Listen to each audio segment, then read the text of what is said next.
السلام علیکم ورحمۃ اللہ وبرکاتہ۔ الحمد للہ نحمده ونصلی ونسلم علی رسولہ الکریم، اما بعد فاعوذ باللہ من الشیطان الرجیم، بسم اللہ الرحمن الرحیم۔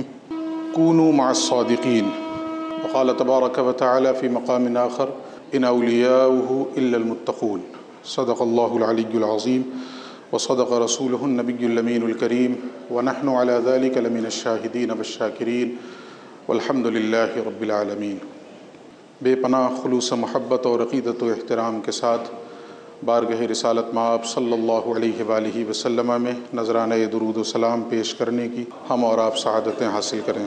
اللہم صلی علی سیدنا و شفیعنا و مولانا محمد وعلی آل محمد بعدد کل حسنہ و جمالہ وبارک وسلم۔ مولا صلی وسلم دائما ابدا علی حبیبک خیر الخلق کلہم، والصلاة والسلام علیک یا رسول اللہ وعلی آلک و اصحابک یا حبیب اللہ۔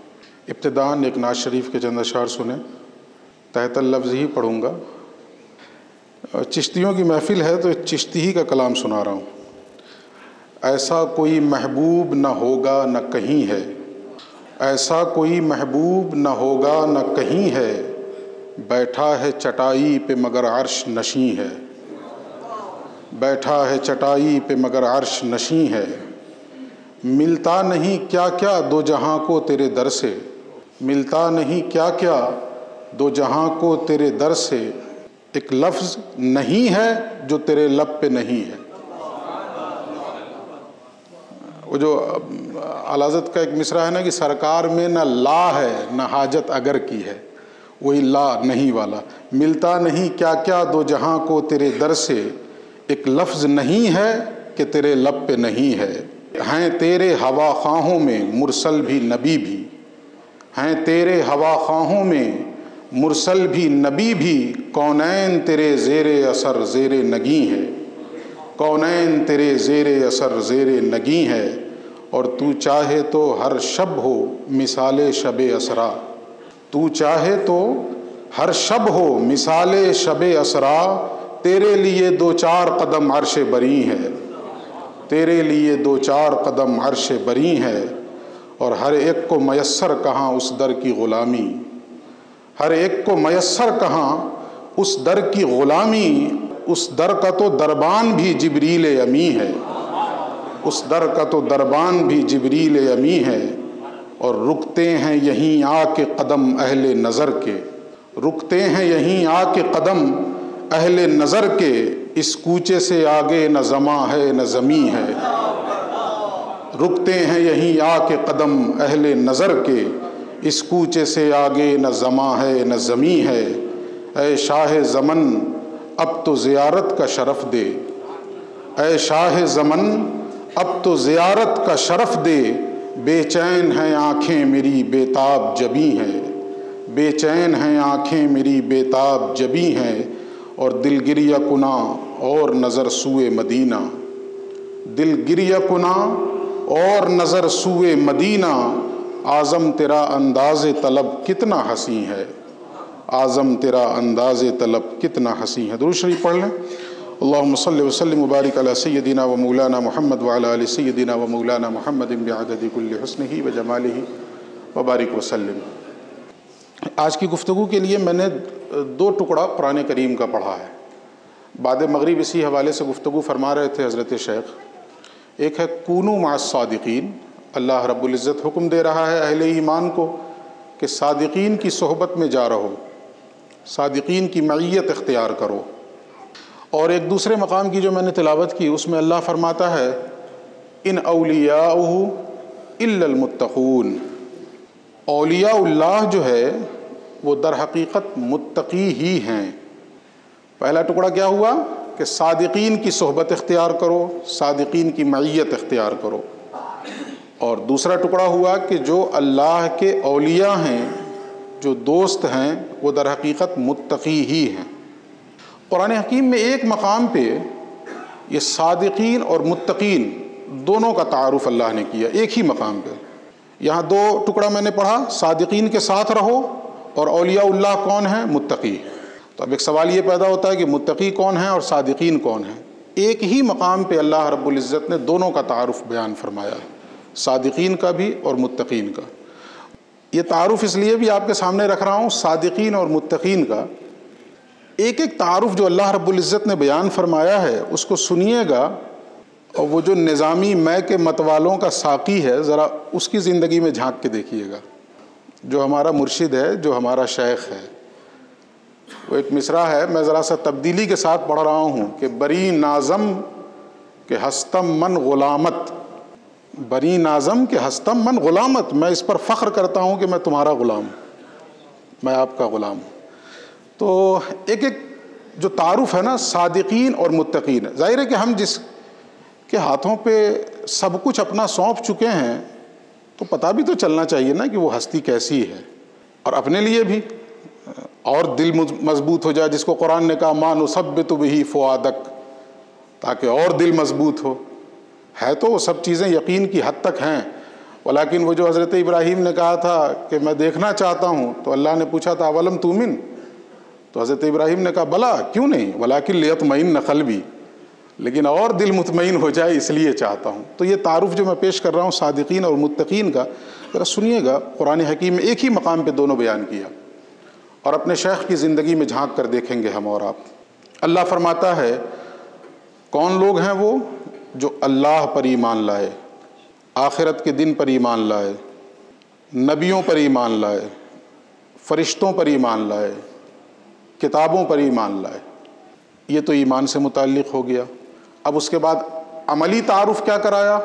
تو کہا جو اپنا مال خرچ کرے اللہ کی محبت میں، ایک معنی، اور دوسرا معنی مال کی محبت کے باوجود مال خرچ کرے۔ وَآتَى الْمَالَ عَلَى حُبِّهِ، اللہ کی محبت میں مال خرچ کرے اور مال کی محبت کے باوجود مال خرچ کرے، رشتہ داروں پہ خرچ کرے، ذوی القربہ پہ۔ اور میرے لیے یہ فخر کی بات ہے کہ ذوی القربہ میرے شیخ کے نزدیک صرف ان کے گھر والے نہیں ہیں، جو بھی ان کا متعلق ہے، ان سے وابستہ ہے، وہ سب ذوی القربہ ہے، دل و جان سے مانتے ہیں۔ رات ہی کسی بات پہ، میں پوری بات تو نہیں عرض کروں گا، لیکن رات ہی آپ نے فرمایا کہ یار وہ میرا ذوی القربہ میں سے ہے، تو میں اس کو کیسے چھوڑ دوں؟ ہم جیسے لوگوں کے لیے کہا، ہمارے احباب کے لیے کہا کہ وہ ذوی القربہ میں سے۔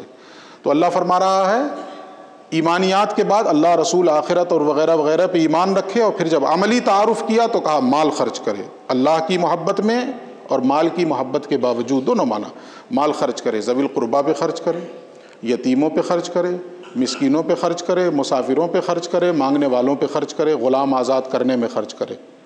اب اس کی اتنی تفصیل میں نہیں جاؤں گا۔ دیکھیے ذرا اپنی زندگی میں ہم لوگ جس شیخ سے وابستہ ہیں، میں تو اکثر و بیشتر کہتا ہوں، کل کی بات ہے کہ جب میں پہنچا ہوں تو حضور حسن میاں قبلہ سے ملاقات ہو گئی، تو انہوں نے پوچھا کب آئے، تو میں نے کہا حضور میں تو 2 دن پہلے ہی آ گیا تھا، مگر الہ آباد میں پروگرام تھا میرا۔ تو ذیشان بھائی نے فوراً کہا کہ عجیب آدمی ہے، پیر خانے میں بھی آتا ہے تو کرائے کا انتظام کر لیتا ہے۔ تو میں نے کہا کہ میں تو پیر خانے میں آتا ہوں تو یہاں مجھے الگ سے نذرانہ ملتا ہی ہے، تو مجھے الگ سے کرائے کا انتظام کرنے کی ضرورت نہیں ہے۔ تو میرا تو وہ پیر خانہ ہے کہ جہاں یہاں مال خرچ کرنا سرشت میں داخل ہے، فطرت میں داخل ہے، کہ اللہ رب العزت سخاوت کسی کی فطرت میں ڈالتا ہے۔ وہ چاہے جتنی مصیبت آ جائے وہ اپنی اس فطرت سے باز نہیں آئے گا۔ ہم نے کورونا پیریڈ میں دیکھ لیا ہے، یہ مشاہدہ کر لیا، بڑے بڑے مدارس چور بیٹھے ہیں سب، آج لاک ڈاؤن لگا تو لگتا ہے کہ کل سے ان کا بینک بیلنس ختم ہو گیا، ہاتھ اٹھا لیا کہ اب ہم کہاں سے تنخواہ دیں گے۔ ارے ایسا تو نہیں کہ آج لاک ڈاؤن لگا اور بینک بیلنس بھی اڑا لیا گورنمنٹ نے، جو پہلے سے پڑھا ہے دیتے رہو، جب تک ہے دیتے رہو۔ لیکن اللہ کا فضل ہے کہ مرشد گرامی نے جن کو تنخواہیں مل رہی ہیں وہ تو مل ہی رہی ہیں، مجھے بھی فون کر کے کہا کہ اکاؤنٹ نمبر بھیجو، بھیج دیتا ہوں۔ اور صرف مجھے ہی نہیں، ایک صاحب تو ایسے تھے جنہوں نے اپنی ضرورت بیان کی، تو مولانا مجیب صاحب سے حضور نے فرمایا کہ آج ہی اس کو ضرورت ہے اور آج ہی بھیج دو۔ اس دن تھا بینک بند، میں سفر میں تھا مولانا مجیب صاحب کے ساتھ، تو انہوں نے کہا کہ آج ہی پیسے بھیجنا ہے، میرے اکاؤنٹ میں پیسے نہیں ہیں۔ میں نے کہا ہاں بھیج دیتا ہوں، تو بھیجا گیا، اور اچھی خاصی رقم، یہ نہیں 10 20 25 ہزار نہیں، اس سے بڑی رقم۔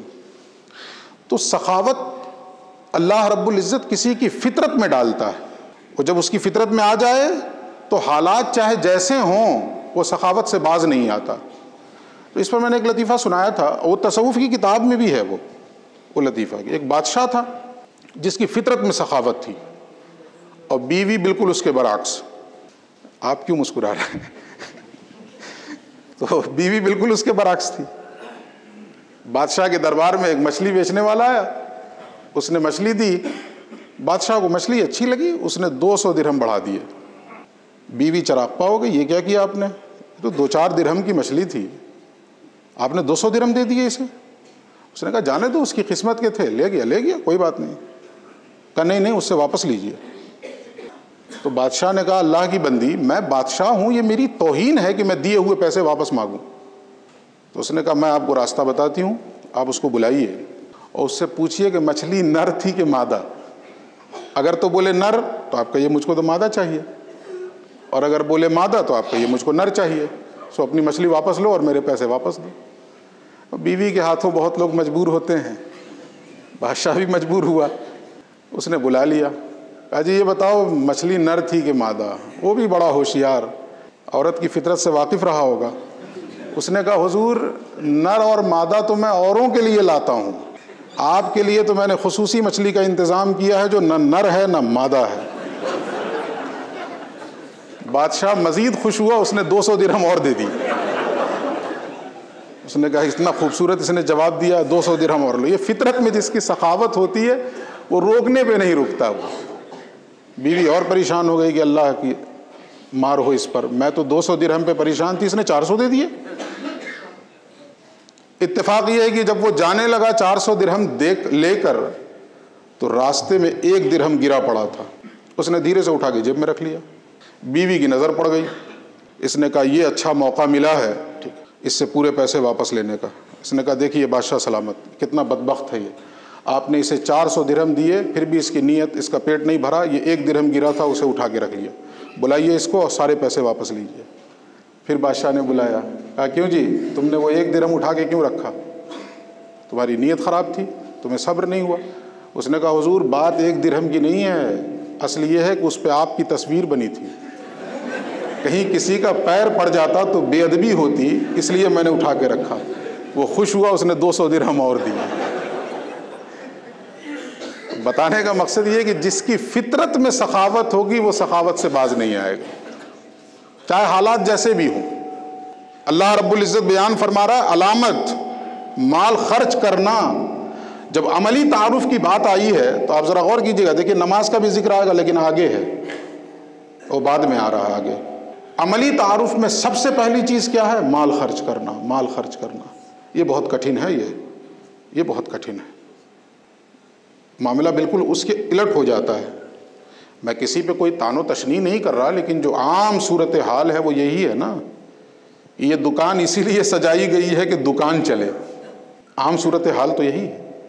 لیکن یہاں اس بات کی حرص ہے کہ مال دے کر بھی کسی طرح اسے اللہ تک پہنچایا جائے.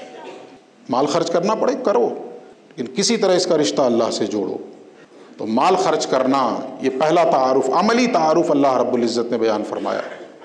اس کے بعد کہا وَأَقَامَ الصَّلَاةَ وَآتَى الزَّكَاةَ, جو نماز قائم رکھتے ہیں, زکوٰۃ دیتے ہیں, اور پھر کہا وَالْمُوفُونَ بِعَهْدِهِمْ إِذَا عَاهَدُوا, جو وعدہ کرتے ہیں اسے پورا کرتے ہیں. ایک ایک تعارف کو آپ منطبق کیجئے اپنے شیخ کے اوپر. اس لیے میں نے دیکھا اکثر و بیشتر کہ کسی نے آگے کہا کہ حضور فلاں دن ہمارے یہاں مجلس ہے, آپ ضرور تشریف لائیں. تو اکثر و بیشتر میں نے دیکھا کہ آپ فرماتے ہیں کہ وعدہ نہیں کروں گا, میرے احباب گواہی دیں گے اس چیز کی, وعدہ نہیں کروں گا, آ گیا تو ٹھیک. اس لیے کہ خیال یہی ہے نا کہ ایمان والوں کی تو علامت ہے, یہ ایمان کی پہچان ہے. حدیث ہے رسول اللہ کی انما المؤمن اذا وعد وفا, مومن تو وہی ہے جو وعدہ کرے تو اسے پورا کرے. اور ابھی مولانا مقصود صاحب قبلہ نے اپنی تقریر میں منافقوں کی جو علامت بیان کی حدیث کی روشنی میں, اس میں ایک یہ بھی ہے کہ وعدہ کرے تو اس کے خلاف کر جائے. تو مومن کی علامت وعدے کو پورا کرنا, اور منافق کی علامت وعدے کی خلاف ورزی. تو اللہ رب العزت یہاں کیا فرما رہا ہے؟ جو وعدہ کریں اسے پورا کریں. دکھ مصیبت اور جہاد کے وقت ہر حال میں صبر کرتے رہیں. یہ تعارف بیان کرنے کے بعد اللہ رب العزت جو آخری ٹکڑا ہے اس آیت کا وہ کیا ہے؟ اور بات کہاں سے چلی تھی؟ میں نے 2 ٹکڑے پڑھے تھے شروع میں. صادقین کے ساتھ رہو. اللہ کے ولی کون ہیں؟ متقی ہیں. صادقین اور متقین کا تعارف یہاں سے بات چلی تھی.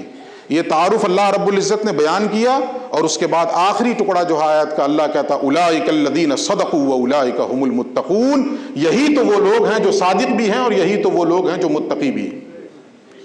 تو ہم صادقین کی صحبت میں رہنا تو چاہتے ہیں، اولیاء اللہ کا دامن تو تھامنا چاہتے ہیں، لیکن اس سے پہلے کوئی پیمانہ تو ہونا چاہیے نا کہ جس پہ ہم پرکھیں کہ واقعی جسے ہم اپنا سب کچھ سونپ رہے ہیں وہ صادق ہے بھی کہ نہیں ہے، متقی ہے بھی کہ نہیں ہے.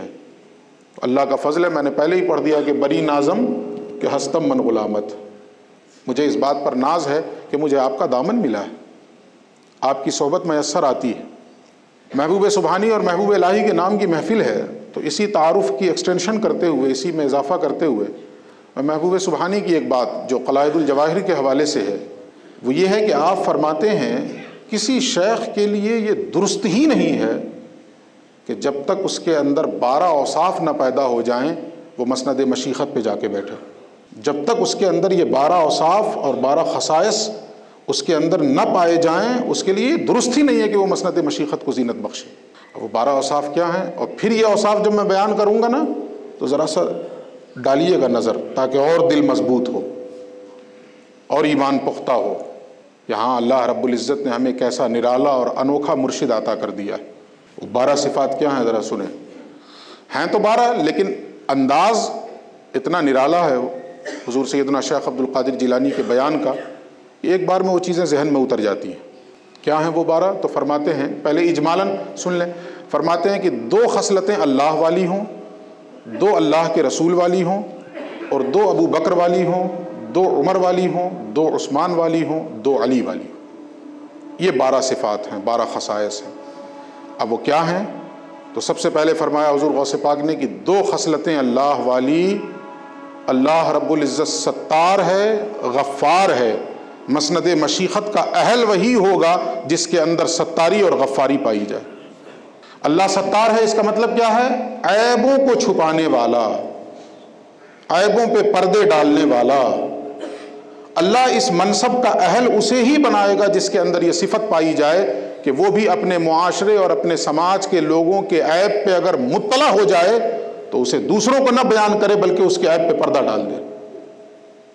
اللہ کا فضل ہے کہ ہم لوگوں کی تو ہم دیکھیے من آنم کے مندانم، ہم کیا ہیں، میں کیا ہوں میں جانتا ہوں، لیکن باوجود اس کے نبھایا جاتا ہوں نا. کیوں؟ اس لیے کہ وہ صفت ستاری کا صدقہ ملا ہوا ہے. 1000 عیب کے باوجود ہمیں نبھایا جاتا ہے، برداشت کیا جاتا ہے. ورنہ میں قسم کھا کے کہتا ہوں کہ ہم لوگ اس کے اہل ہی نہیں ہیں کہ 2 منٹ ان کے سامنے بیٹھ سکیں. ہمیں تو بھگا دیا جائے، لیکن اس کے باوجود نہ صرف یہ کہ برداشت کر رہے ہیں، عزت دے رہے ہیں. عزت دی جا رہی ہے ہم جیسے نااہلوں کو. کیوں؟ وہ صفت ستاریت کا صدقہ ملا ہوا ہے. عیب چھپا رہے ہیں، عیب چھپا رہے ہیں. آج حالت یہ ہو گئی کہ نام کے سامنے درجن بھر القاب و آداب، اور حالت یہ ہے کہ مائک پہ کھڑے ہو کر لوگوں کے عیب بیان کیے جاتے ہیں. کسی کو رسوا کیا جاتا ہے، کسی کو ذلیل کیا جاتا ہے. مجھے حضرت حسن بصری کا وہ قول یاد آتا ہے، وہ فرماتے ہیں کہ میں ایسی قوم کو بھی جانتا ہوں جن کے اندر کوئی عیب نہیں تھا، مگر انہوں نے روش یہ اپنائی کہ لوگوں میں عیب ڈھونڈنا شروع کیا، اور ڈھونڈ ڈھونڈ کر عیب بیان کرنا شروع کیا تو اللہ نے ان کے اندر عیب پیدا کر دیا. اور مزید فرماتے ہیں حضرت حسن بصری کہ میں ایسی قوم کو بھی جانتا ہوں کہ جن کے اندر عیب تھے، بھرے ہوئے تھے، مگر انہوں نے یہ روش اپنائی کہ وہ لوگوں کے عیبوں پہ پردہ ڈالتے تھے تو اللہ نے انہیں بے عیب کر دیا. اللہ نے ان سے ان کے عیب دور فرما دیے. تو صفت ستاری پہلی چیز یہ پائی جائے تب وہ مسند مشیخت کا اہل ہے کہ وہ لوگوں کے عیب چھپائے، بندوں کے عیب چھپائے. اور دوسری صفت اللہ کی کیا؟ غفار، بخشنے والا، معاف کر دینے والا. مسند مشیخت کا اہل وہی ہوگا جو اس صفت غفاریت کا جس کے اندر اس کی جسے خیرات ملی ہو، اس صفت غفاریت کا جسے صدقہ ملا ہو. ہمارا شیخ، ہم لوگ تو صبح شام غلطی کرتے ہیں پھر بھی درگزر، پھر بھی معافی، پھر بھی معافی.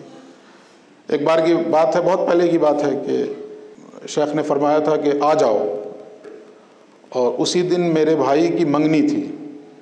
تو میں نے کہا حضور منگنی ہے اور نکلنے نہیں دے رہے ہیں گھر والے. تو تو آپ نے فرمایا کہ آ جاؤ، بعد میں سر رکھ دینا پیروں پہ، سب معاملہ ٹھیک ہو جائے گا۔ تو میں نکلنا چاہا، مگر والد صاحب نے کہہ دیا کہ اگر میری بات مان سکتے ہو تو رک جاؤ۔ میں بڑا کشمکش میں پھنسا، میں رک گیا، لیکن اندر سے ضمیر ملامت کر رہا تھا۔ تو اس کے بعد کی ملاقات میں میں نے جیسے ہی یہ کہنا چاہا کہ حضور ایسا ایسا ہوا تھا، میں نے فرمایا چھوڑو، سوگند اور گواہ کی حاجت نہیں مجھے۔ یہ مصرع آپ نے پڑھا کہ سوگند اور گواہ کی حاجت نہیں مجھے۔ ٹھیک ہے، غلطی ہوئی، معافی۔ تو جس کے اندر یہ خصلت نہ پائی جائے وہ اس کا اہل ہی نہیں ہے۔ ہم غوث اعظم کا نام تو لیتے ہیں اور اپنی نسبت قادریت پہ بہت فخر کرتے ہیں، مگر یہ خصلت نہیں ہے ہمارے اندر۔ ہم معاف نہیں کرنا جانتے، ذرا سی بات پہ لوگوں کے گریبان پکڑ رہے ہیں، ذرا سی بات پر کیا بولوں کہ فتوے نشر کیے جا رہے ہیں، ذلیل کیا جاتا ہے، رسوا کیا جاتا ہے، یہ ہوتا ہے۔ تو یہ دو صفتیں اللہ والی، صفت ستاری اور صفت غفاری۔ اور اس کے بعد فرمایا دو صفتیں رسول اللہ والی، وہ کیا؟ تو کہا رفیق اور شفیق۔ اللہ کے نبی کی یہ دو نمایاں صفت ہیں۔ رفیق ہونا، رفیق کا مطلب نرم، حد درجہ نرم۔ کیسے نرم تھے؟ خود قرآن گواہی دیتا ہے نا کہ فَبِمَا رَحْمَةٍ مِّنَ اللَّهِ لِنْتَ لَهُمْ وَلَوْ كُنْتَ فَظًّا غَلِيظَ الْقَلْبِ لَانفَضُّوا مِنْ حَوْلِكَ۔ اللہ کہتا ہے کہ یہ بھی اللہ کی نعمت ہی ہے، اللہ کی رحمت ہی ہے کہ آپ لوگوں کے لیے نرم ہے۔ آپ لوگوں کے لیے نرم ہے، یہ بھی اللہ کی رحمت ہے، یہ بھی اللہ کی نعمت ہے۔ اور مزید اللہ کہتا ہے وَلَوْ كُنْتَ فَظًّا غَلِيظَ الْقَلْبِ لَانفَضُّوا مِنْ حَوْلِكَ۔ اگر آپ سخت ہوتے، ترش روح ہوتے، تو یہ جو آپ کے ارد گرد بھیڑ لگی ہے دیوانوں کی، یہ سب چھٹ جاتی۔ یہ آپ کی نرمی کا کمال ہے، یا سب کو سمیٹے ہوئے، یہ نرمی سب کو سمیٹے ہوئے۔ تو اس مسند کا اہل وہ ہوگا جس کے اندر نرمی ہو، سختی نہیں کہ دھتکارتے پھریں۔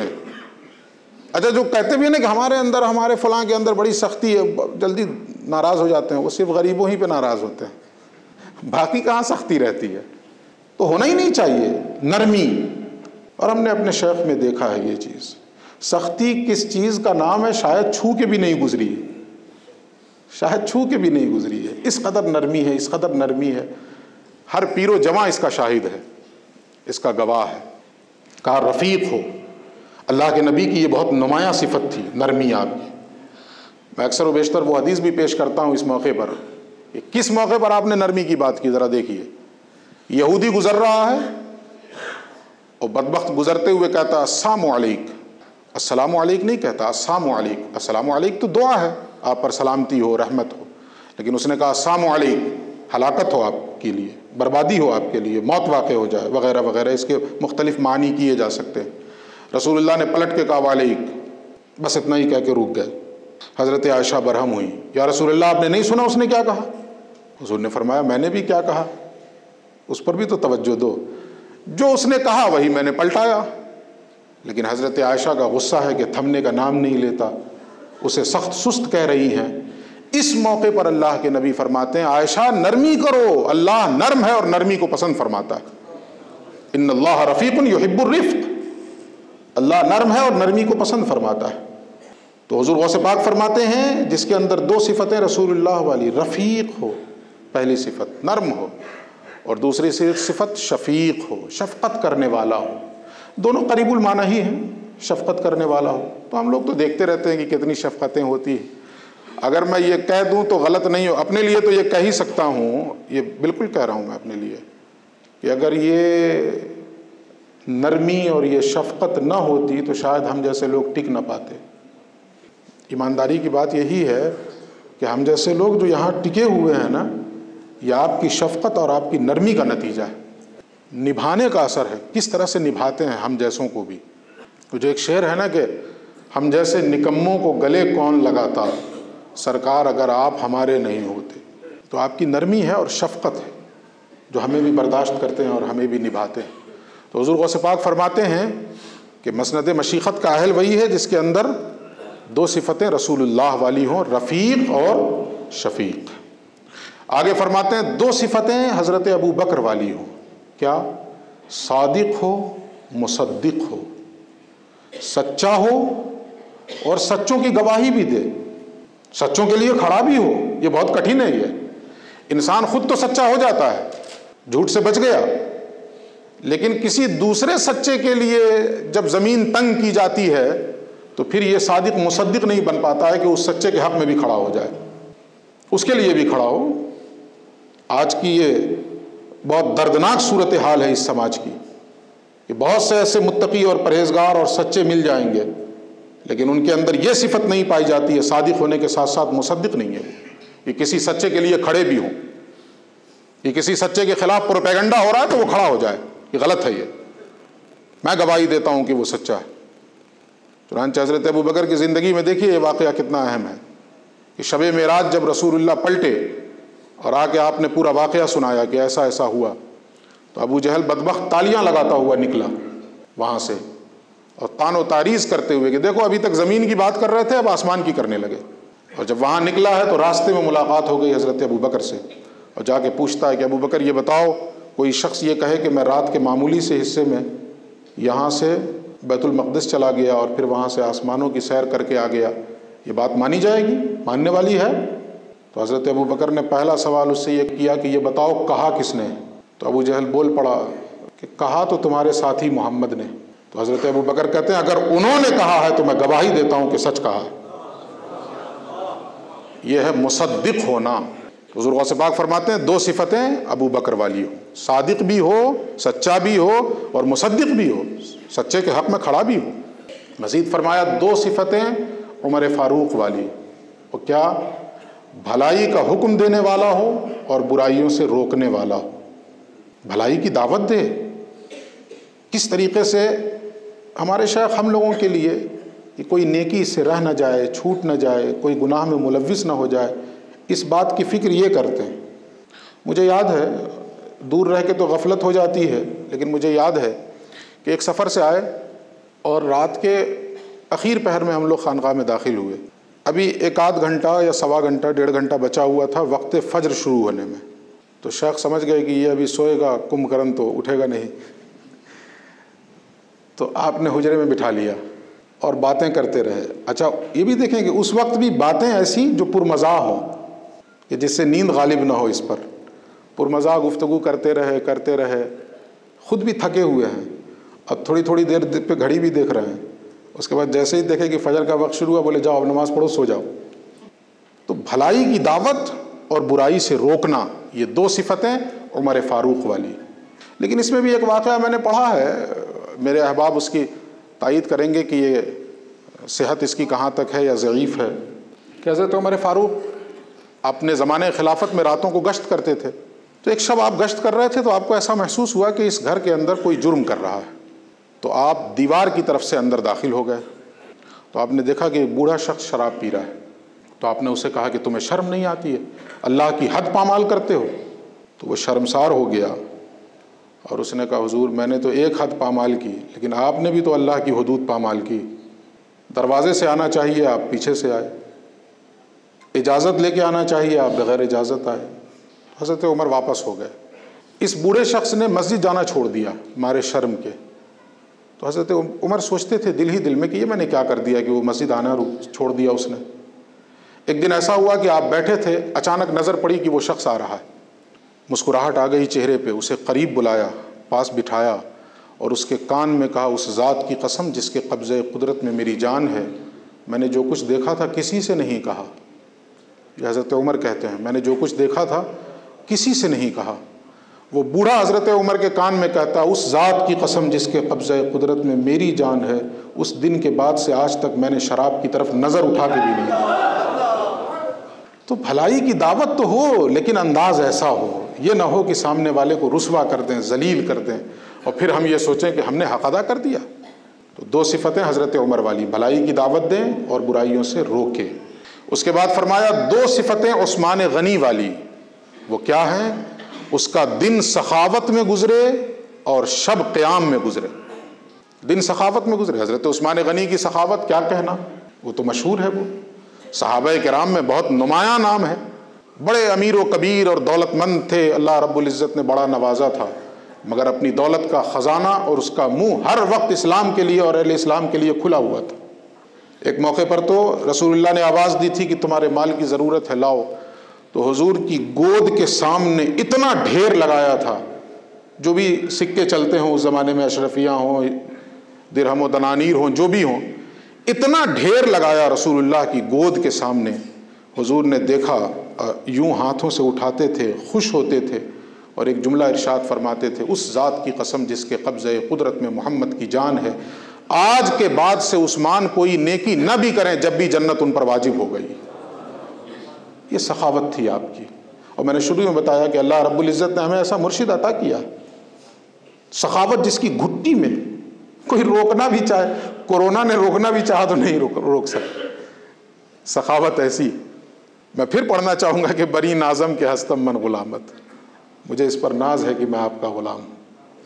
اور دوسری خصلت کیا کہ شب میں قیام کرے، دن میں سخاوت کرے اور شب میں عبادت کرے، رات قیام میں گزرے اس کی، رات عبادت۔ اب قیام سے مراد کو یہ نہ سوچ لیجیے گا کہ پوری رات پڑھتے رہے سوئے ہوئے نا، یہ بھی رسول اللہ کے طریقے کے خلاف ہو جائے گا ایک طرح سے اگر دیکھا جائے۔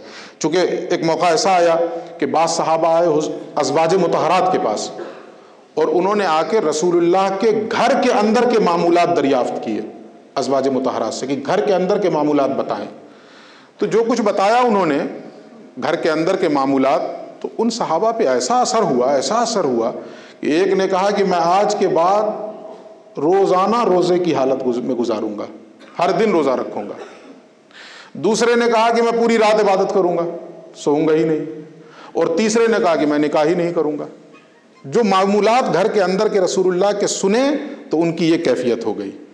تو ایک نے کہا کہ میں ہمیشہ روزے کی حالت میں رہوں گا، دوسرے نے کہا میں پوری رات سوؤں گا ہی نہیں، عبادت میں گزاروں گا، اور تیسرے نے کہا میں نکاح ہی نہیں کروں گا۔ حضور کو یہ خبر پہنچ گئی تو آپ نے عام مجمع میں خطاب کرتے ہوئے فرمایا، لوگوں کو کیا ہو گیا ہے کہ وہ اس قسم کی باتیں کرتے ہیں؟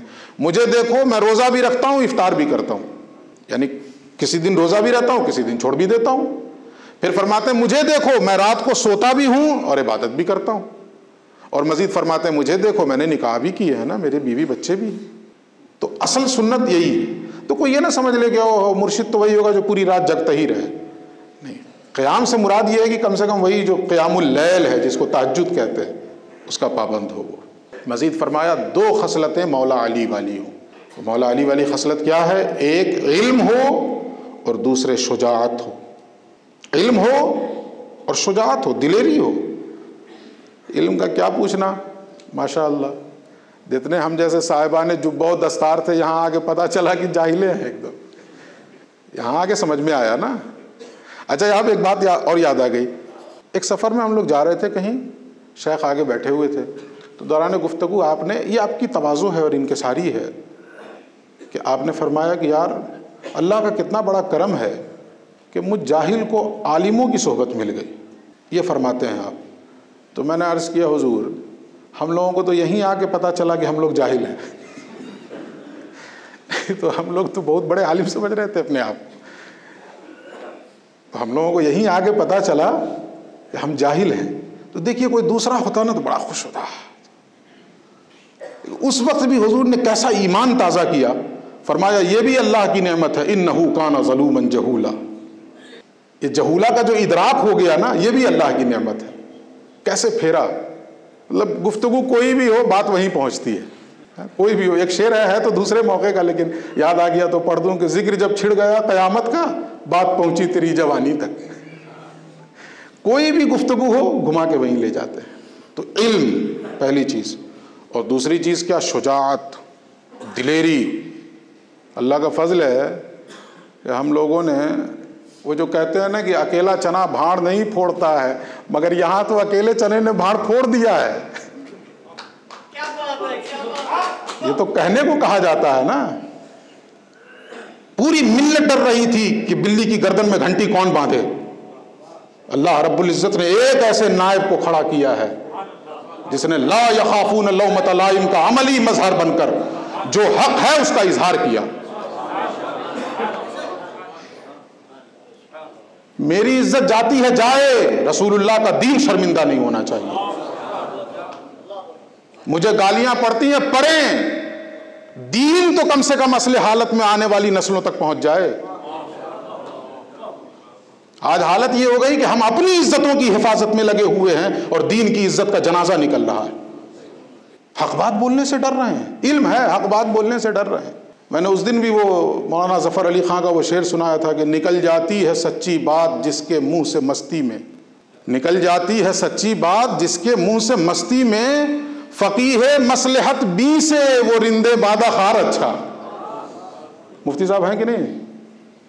فقیہ مصلحت بی سے وہ رندے بادہ خار اچھا، حق بات بولے، فقیہ مصلحت بی سے وہ رندے بادہ خار اچھا۔ اور ایک شعر اور پڑھتا ہوں، اگرچہ اس میں دوسرا لفظ انہوں نے استعمال کیا ہے حسینان فرنگ، لیکن میں وہ نہیں کہتا ہوں۔ فقیہان حرم اچھے ہیں لیکن آفت جاں ہیں، فقیہان حرم اچھے ہیں لیکن آفت جاں ہیں، نہ رکھنا ان سے بیر اچھا نہ کرنا ان سے پیار اچھا۔ بیر رکھیے گا تو آپ کو نکال دیں گے اور زیادہ پیار کیجیے گا تو آپ سے دوسروں کو نکلوا دیں گے، ہے نہیں ہے؟ فقیہان حرم اچھے ہیں لیکن آفت جاں ہیں، نہ رکھنا ان سے بیر اچھا نہ کرنا ان سے پیار اچھا۔ نکل جاتی ہے سچی بات جس کے منہ سے مستی میں، فقیہ مصلحت بی سے وہ رندے بادہ خار اچھا۔ اور ایک شعر اور سنیے، اگر دی سے تمسخر کرنے والے ہی مہذب ہیں، بالکل موجودہ حالات پہ منطبق ہوتا ہوا شعر، اگر دی سے تمسخر کرنے والے ہی مہذب ہیں تو ان تہذیب کے پتلوں سے مجھ جیسا گنوار اچھا، تو ان تہذیب کے پتلوں سے مجھ جیسا گنوار اچھا۔ اور آخری شعر بھی پڑھ دوں ایک لفظ کی ترمیم کے ساتھ کہ میری روزی نہ کی قرق، قرق تو سمجھتے ہیں نا ہم لوگ، بچپن میں سنتے تھے قرقی ضبطی، قرقی ضبطی، سوچتے یہ ہوتا کیا بھائی قرقی ضبطی؟ تو بعد میں پتہ چلا کہ آرڈر نکل گیا تو گھر کا تنکا بھی اٹھا کے لے جائے گی پولیس، ساری چیزیں۔ تو شاعر کہہ رہے ہیں میری روزی نہ کی قرق، اس نے میری سرکشی پر بھی خدا بندان مسلک سے میرا پروردگار اچھا، خدا بندان مسلک سے میرا پروردگار اچھا۔ یہ 12 صفات ہیں، علم ہو اور شجاعت اور دلیری ہو، حضرت علی والی 2 صفت، شجاعت اور دلیری۔ آج میں برملا اس چیز کا اظہار کر رہا ہوں، اکثریت ایسوں کی ہے جن کے نزدیک حق واضح ہے مگر ان کے قلوب میں کوئی ایسا فاسد مادہ ہے جو اظہار حق میں مانے ہے، روکے ہوئے ہیں، انہیں اظہار حق نہیں کر پاتے۔ سب کچھ ہو سکتے ہیں، مسند مشیخت کے اہل نہیں ہو سکتے، اور یہ حضور غوث پاک کا فرمان ہے، یہ میرا نہیں ہے۔ تو آج ہم اپنی اس روش سے ہٹ گئے، ہم نے کاٹنے کا کام کیا۔ ہماری زبان چلتی ہے تو ہم کاٹتے ہیں، ہمارا قلم چلتا ہے تو ہم کاٹتے ہیں۔ ہم جیسے لوگوں کو بھی اگر یہ در میسر نہیں ہوتا نا تو شاید اسی روش پہ ہماری بھی زندگی گزر رہی ہوتی۔ اللہ کا بڑا احسان ہے کہ اس در سے اس نے وابستہ کیا کہ کم سے کم یہ خیال تو آیا نا، یہ بھی بڑی چیز ہے نا، ایک خیال تو پیدا ہوا کہ نہیں یہ کرنا ہے، کر پا رہے ہیں یا نہیں کر پا رہے ہیں یہ تو بات کی چیز ہے، یہ لیکن کم سے کم ایک فکر تو ہے نا۔ اور کم سے کم اتنا تو ضرور کرتے ہیں ہم لوگ کہ سماج کو کاٹنے کا کام نہیں کرتے۔ وہ جو کہا گیا ہے کہ انما المؤمنون اخوہ، تو اس میں ہم درار نہیں پیدا کرتے، کہ ہماری کوشش ہوتی ہے کہ ہم اس میں درار نہیں پیدا کرتے۔ علامہ جمیل مظہری کے شعر پہ میں اپنی بات ختم کروں گا۔ وہ کہتے ہیں کہ کسے خبر تھی کہ لے کر چراغ مصطفی، کسے خبر تھی کہ لے کر چراغ مصطفی جہاں میں آگ لگاتی پھرے گی بولہبی۔ آج حالت یہ ہو گئی کہ ہم اپنے آپ کو رسول اللہ کے نائبین اور وارثین کہلا رہے ہیں، لیکن چراغ مصطفی لے کر ہم بولہبی آگ لگا رہے ہوتے ہیں سماج کے اندر اور معاشرے کے اندر۔ تو ہونا یہ چاہیے کہ ہم سماج کو جوڑنے کا کام کریں۔ ہمارے یہ مشائخ، ہمارے یہ بزرگان دین نے یہی کیا ہے، اللہ ہم لوگوں کو اس کی توفیق دے۔ وہ جو ایک اور شعر میں پڑھ دوں اور اپنی بات ختم کر دوں کہ یہ ہم ہی لوگوں پہ فٹ بیٹھتا ہے کہ واعظ شہر تیری چرب زبانی کی قسم، واعظ شہر تیری چرب زبانی کی قسم، تو نہ ہوتا تو یہاں صرف مسلمان ہوتے، تو نہ ہوتا تو یہاں صرف مسلمان ہوتے۔ یہ جو مسلمان نہ ہو کر سب کچھ ہیں، یہ تیری ہی دین ہے۔ مسلمان نہیں ہے، باقی سب کچھ ہیں۔ وہ جو اقبال نے کہا نا کہ منفعت ایک ہے اس قوم کی، نقصان بھی ایک، ایک ہے سب کا نبی، دین بھی، ایمان بھی ایک، حرم پاک بھی، اللہ بھی، قرآن بھی ایک، کچھ بڑی بات تھی ہوتے جو مسلمان بھی ایک، فرقہ بندی ہے کہیں اور کہیں ذاتیں ہیں، کیا زمانے میں پنپنے کی یہی باتیں ہیں؟ وضع میں تم ہو نصارہ تو تمدن میں ہنود، یہ مسلمان ہیں جنہیں دیکھ کے شرمائیں یہود، تم تو سید بھی ہو، مرزا بھی ہو، افغان بھی ہو، تم سبھی کچھ ہو بتاؤ تو مسلمان بھی ہو۔ اللہ ہم سب لوگوں کو بس مسلمان بنا دے تو ہماری زندگی کی معراج ہو جائے۔ وآخر دعوانا ان الحمد للہ رب العالمین۔ السلام علیکم ورحمۃ اللہ۔